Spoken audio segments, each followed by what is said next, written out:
Hi, everyone, and welcome to the special simulcast of the Neil Haley Show and celebrity interviews live from the Grotto with Greg Hanna. Greg, what's going on, man? How are you? Yeah, I'm doing fantastic, and I can't wait to speak with our next guest again.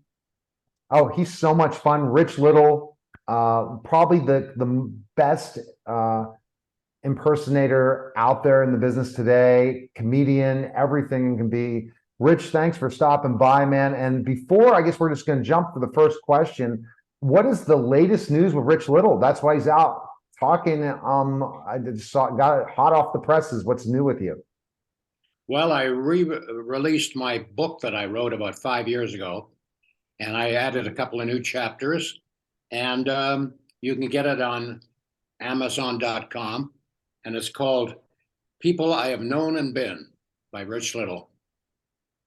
Awesome. And you talked about that before the book out, but re-released. What is that going to entail? The whole re-release? Well, the first time they put the book out, the people that were behind it, they didn't promote it very well, and so we got a new agent and put a new cover on it and added a couple of new chapters and re-released it.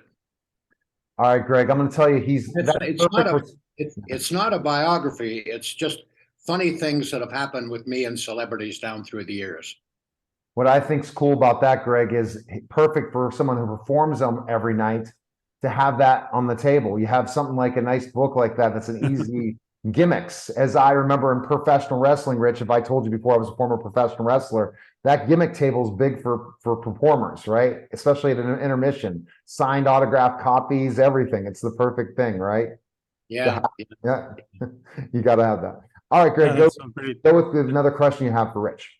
So Rich, what's your favorite funny thing with a celebrity that might be in your book or might not be? Oh my gosh, there's so many stories and so many people. I talk about Jack Benny and George Burns and Jimmy Stewart and Ronald Reagan, who was always my favorite. I got to know him quite well and spent a lot of time at the White House and performed in front of him, and he was terrific. One time he said to me, "Rich, I think you do me better than I do. As a matter of fact, you do me so damn good that I thought when I passed away that they should have buried you." Now, when you were talking and spending time with the late president, what do you think you learned in those conversations? When we meet with leaders, we meet with people of influence, we pick out something and grow from having a conversation with them. What do you think you learned most from Ronald Reagan, former president? He was just a regular guy. You didn't really feel you were talking to the president of the country. He loved humor, and he loved to laugh, and he just he just was an average person, and he, like you were talking to a lovable grandfather, and he just when I did him in front of him, he would just have tears streaming down his face. He was laughing so hard, you know. I just have wonderful memories about him, that he was just, just a regular guy. Wow. Is he one of your favorite people to impersonate? Yeah. Or yeah. Yeah. Who would be your second favorite? Probably Jimmy Stewart. I got to know Jimmy pretty well. What do you call a bunch of rabbits that are standing in a row and then they suddenly take a step backward? Do you know what that's called? That's a receding hairline. Now that's a pretty corny joke, but I told it in front of Jimmy, and he used it in one of his speeches because he talked about Harvey all the time, So he loved rabbits, so he loved that. He loved that joke, and he told it, and I was flattered that he did. He was like Ronald Reagan. He just was a nice person, and I got along great with him, I start thinking that's a great point. You start thinking about people like Ronald Reagan and different people that you ran into. Has American Movie Classics ever reached out to you about some of these people that you are able to do impressions of and stuff? Have No, you ever done anything with them? no, and I wish they would, because I wish they'd interview me, because I could do a lot of the voices of stars that are on American Movie Classics, you know?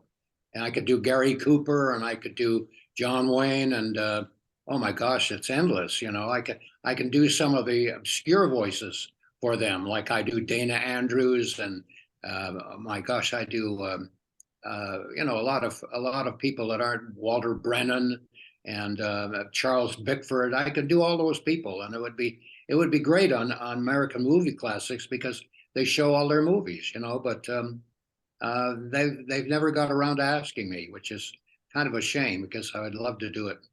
We'll have to put that in tagging American movie classics with one of those takes for sure. Yeah, put a request in. That'd be great. So what's the outline of your show at the Tropicana? I'm guessing you've done it a bunch of times by now. And Yeah. what's that like? So for people that are either in Vegas now when they hear this, or whatever, so that they'll be excited to come see it. Well, the thing is, in my show, I do a lot of the older stars, and if you're a young person in the audience, I'm sure there's young people that come and see me. Maybe they're dragged along with their parents, I don't know, but sometimes they don't know anybody I'm doing. It's amazing. I had a kid in the front row a couple of weeks ago.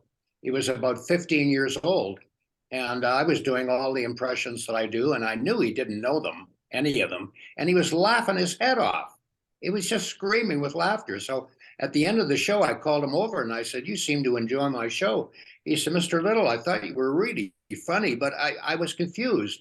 And I said, "What were you confused about?" He said, I kept thinking, why are you changing your voice?" Unbelievable. And that's that. So I'm going to even go deeper now. We're going to think of even younger. AI has helped come up with some potential questions for you, Rich. So I can interview you about 20,000 times and come up with original material. And it's a question that's never been asked. And if it has been asked, you have to tell me it has. Throughout your career, you've mastered the art of impersonating numerous iconic personalities. If you were to create an entirely new character from scratch, who would they be and what would their personality be like? Oh my gosh, if I was going to add somebody new to my list of people, well, you know, I don't do a lot of the younger actors, because a lot of them don't have very distinctive voices, you know. I mean, the actors of the 40s and 50s were easier to do because they were larger than life. And today's actors are tougher to do because their voices aren't that distinctive. And, you know, it would be hard for me to do Brad Pitt or George Clooney, you know, or Matt Damon. It would be tough to do them, because there's nothing really in their voices that stand out, you know. And that's why I came along at the right time, because I was doing, you know, Jimmy Stewart and John Wayne and George Burns and Dean Martin, Frank Sinatra, and all the people that were around when I was performing, you know. Sadly, they're all gone now, you know, which is kind of sad when I think back on all those wonderful people that I met on the Dean Martin roast, and they're pretty well all gone now. I'm about the last one living. That's because I when I did those Dean Martin roasts, I was in my 20s, you know, and most of those people on there were in their 30s, 40s, or 50s, you know. And so I think of all the people that we did on the Frank Sinatra roast, I think there's only Ruth Buzzy and myself that's alive today. They're all gone. Wow. So you do a lot of presidents, which is great. Who's like the most modern president? Would it be Reagan or Bush or? Oh no, I'm doing Joe Biden at the moment, and getting a great reaction. You know, I don't know whether the liberals are too thrilled with it, but I'm having a lot of fun with Joe Biden. Hey man, hey you chumps out there. My name is oh God, Happy birthday to me. Happy birthday to me. Happy birthday, dear Joe Biden. Joe Biden. I'm the big guy, the head honcho, the jumbo jelly bean. I'm Joe Biden.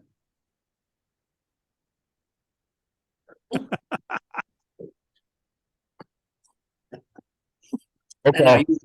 Then I usually fall down on the stage. Oh man, we I have love the ice cream. That was good.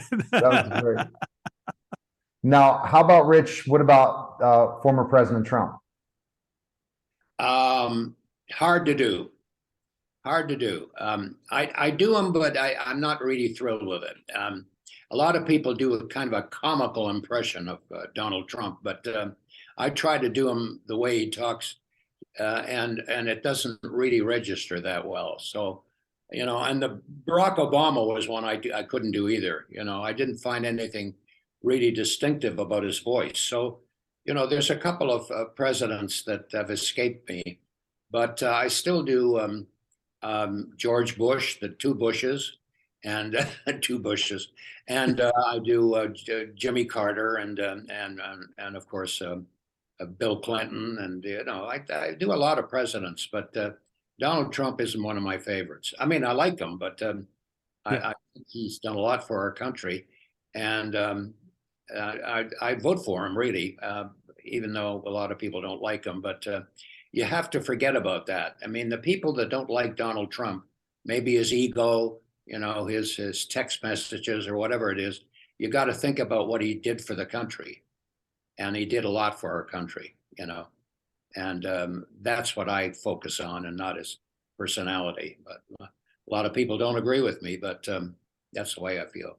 What about Bill Clinton? Can we hear former President Clinton? Bill Clinton had that sort of frog in his throat.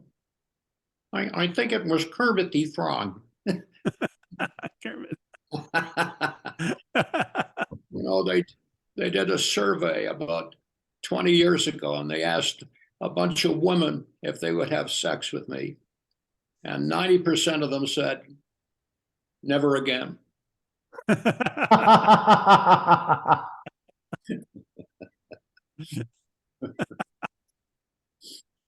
Oh, that's great. Yeah. All right, go ahead, Greg. Next question. Well, my question is, I would love Rich to critique your Kermit the Frog. I think we did. I don't know if we did last time, but I'll do it again. I'm in the mood to do it. Let's do it. Okay. You can be. So who would you be if I'm Kermit the Frog? Let's do a little bit of an improv. I'll do Miss Piggy, huh? Okay. Hey ho, Kermit the Frog here. Piggy, I need to go to dinner. You're taking too long putting on your makeup and doing all of these things. Listen, Frog. Don't criticize me. This is Miss Piggy, and you know, you wouldn't be around today if it wasn't for me, because you know I bring home the bacon. But Piggy, I can't wait. We're going to be meeting with the President of the United States, and he has ice cream for us, and I don't understand why it's taking so long. It's been 2 hours. Well, that's because you don't know where you're going and you don't know what you're doing. You're kind of Joe Biden. Okay, there you go. You put me out to dry. I do Cookie Monster as well. Oh, C is for cookie. Yum, yum, yum, yum.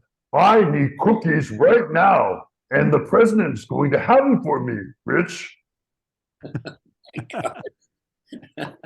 I hope we're not seen around the world here, because they're probably wondering what the heck we're talking about here. We are seen around the world. Oh, well.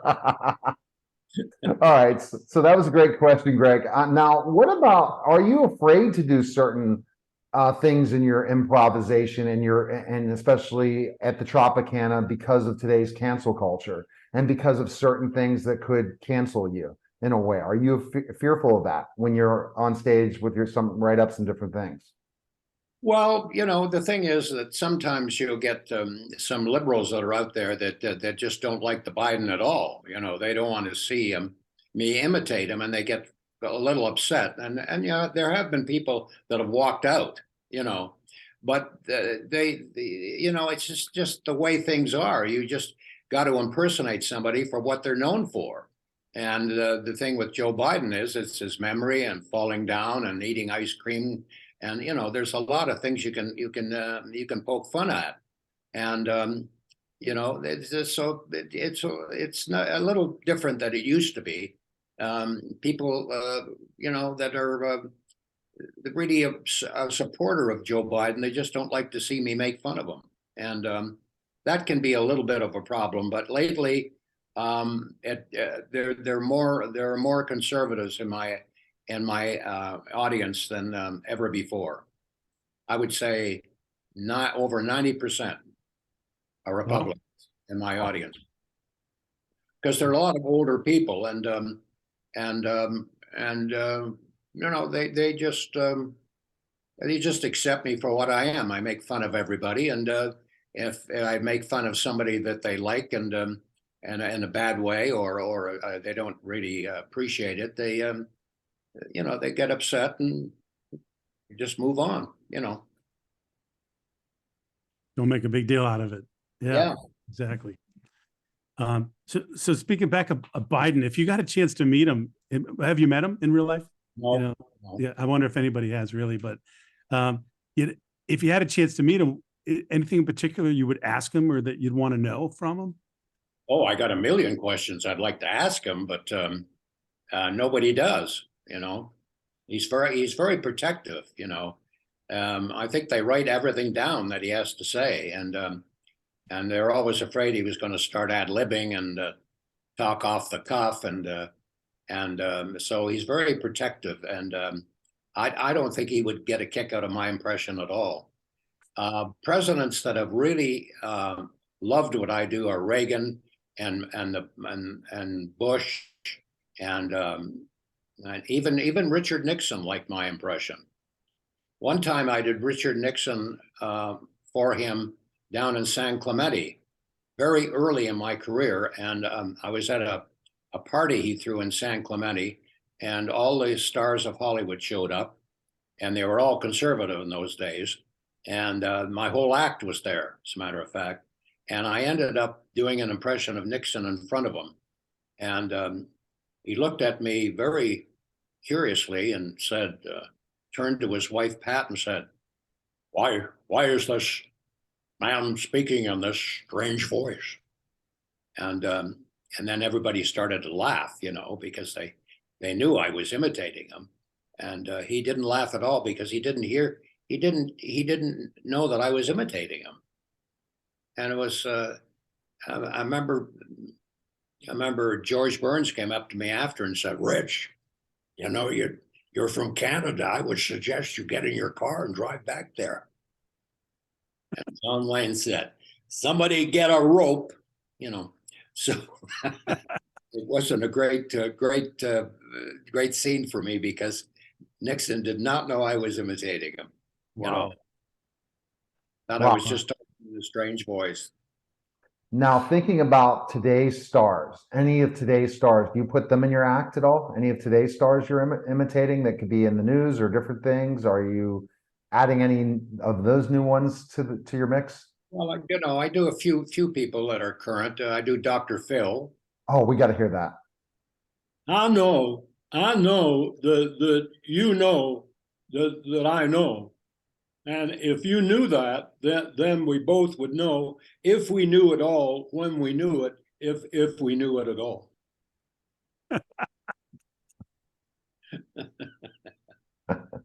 Any others? Well, let me think.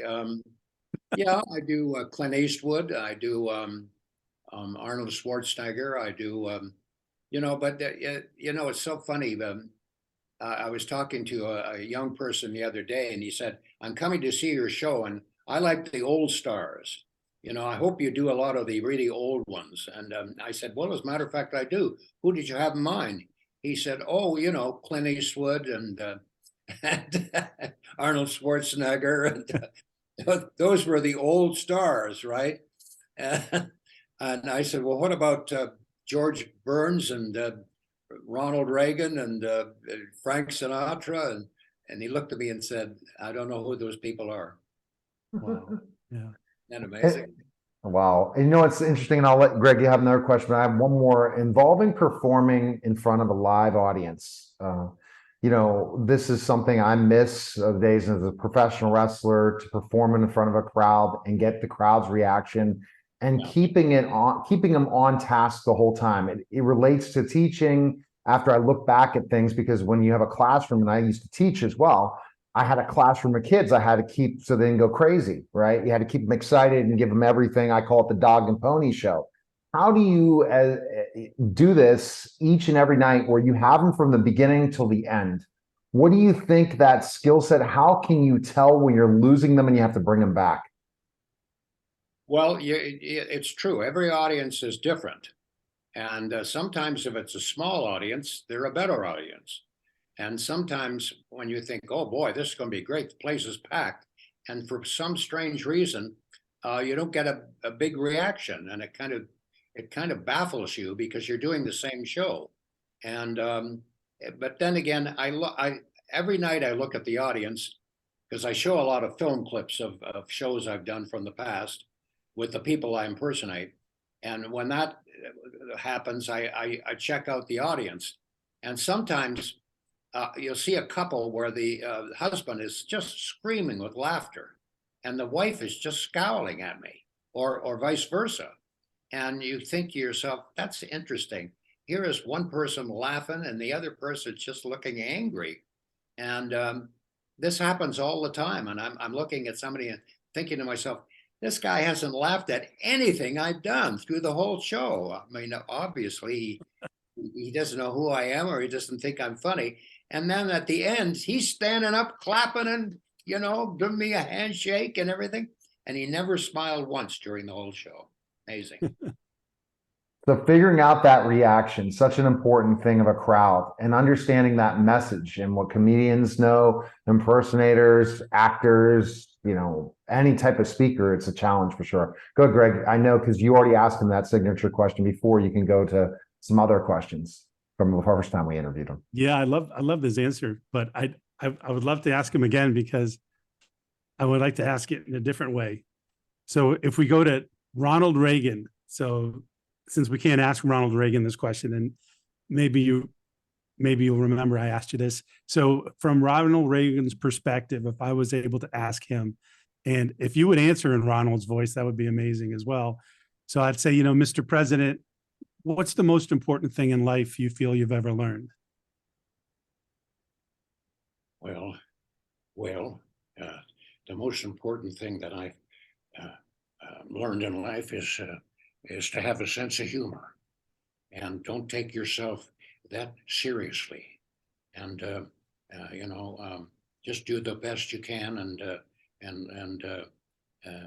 you know, stay healthy and eat a lot of jelly beans. Thank you. That was fantastic. Oh man, we could have this. Go ahead. It's interesting how you can associate a lot of presidents with food. Like you've got Ronald Reagan with the jelly beans, and you got Jimmy Carter with the peanuts, you know, and George Bush Senior, you know, with broccoli, and now you've got ice cream, Joe Biden. Oh man, and so I would just do a quick performance that you can be a character. You choose the character. I'm the professional wrestler challenging you to a match, and I'm just going to be Big Neil, the real deal. I'm going to be the media giant. I'm just going to challenge one of Rich Little's characters to a match. Who could beat me in a match today and be in the squared circle tonight on June 6th? Who is going to take of one of your characters going to challenge me to a match tonight? Okay, how about Dean Martin? Yeah, Dean Martin. Yeah. Did you know what the angry deer said when he stumbled out of the forest? Boy, that's the last time I'll do that for $10. Okay. Dean Martin versus Neil Haley in a squared circle. Go figure. We tried everything today. best place people can purchase a book. It's available on Amazon. It's available at your website as well, Rich. You have a website, right, Rich? What is it? What is it? My website? The real, Huh? the real rich. The Real Rich Little. .com. Okay, therealrichlittle.com. Check you out at the Tropicana how many days a week are you in the Tropicana? There Sunday through Wednesday at 6:30 in the Laugh Factory at the Tropicana, and I've been there for 7 years. Do you believe that? Wow. Wow. You just keep going. And that's, again, the hardest working man in show business. Bottom line, if they complain, he's staying in his position in Vegas and he keeps going. So I appreciate it, Rich. Thanks again. We appreciate the convo. Thanks, guys. Thank you, Rich. All right. That was Celebrity Interviews live from the Grotto with Greg Hanna, guys. Take care.